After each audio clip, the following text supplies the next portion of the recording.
నా YouTube channel start చేస్తాను. YouTube ఛానల్లో ఎలా ఉండాలంటే మీకేమైనా తెలిసిన కొన్ని ఐడియాస్ ఉంటే ఇది చేయండి కోటి, ఇది చేయండి, ఇలా చెయ్యి, ఇలా ఈ వీడియోస్ చేయండి అని చెప్పేసి అంటే నేను అలాంటి వీడియోస్ స్టార్ట్ చేస్తాను. అలాంటి వీడియోస్ చేస్తాను. మీకు వచ్చిన ఐడియాస్ డెఫినెట్గా నాతో షేర్ చేసుకోండి.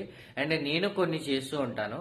ఏమైనా మీ ఒపీనియన్స్ కూడా నాకు తెలియజేస్తూ ఉండండి. కామెంట్ రూపంలో పెట్టండి, లేదా మెసేజ్ చేయండి, ఏమైనా చేయండి. నేను అన్నిటికీ రెస్పాండ్ అవుతా. మీ సపోర్ట్ నాకు కావాలి. And like and share, subscribe చేయండి. అండ్ గంట సింబల్ కొట్టండి. ఓకేనా? చాలా తక్కువ డేస్ లో మీరు నాకు రీచ్ ఇస్తారు, సక్సెస్ అనేది ఇస్తారని మిమ్మల్ని నమ్మి నేను ఛానల్ స్టార్ట్ చేద్దాం అనుకుంటున్నా. మీ సపోర్ట్, ఫుల్ సపోర్ట్ నాకు ఉంటుందని డెఫినెట్ గా అనుకుంటున్నా. లవ్ యూ సో మచ్ అందరికి. అండ్ సపోర్ట్ చేయండి. ఫేస్బుక్ ఫ్రెండ్స్ కూడా నాకు చాలా మంది 30K ఫాలోవర్స్ ఉన్నారు. అందరు సపోర్ట్ చేయండి. దాంట్లో కనీసం 1K, 1000 మెంబర్స్ సపోర్ట్ చేసినా చాలు. ఇన్స్టాగ్రామ్ కూడా 20K ఉన్నారు. దాంట్లో కూడా ఒక 1K సపోర్ట్ చేసినా చాలు.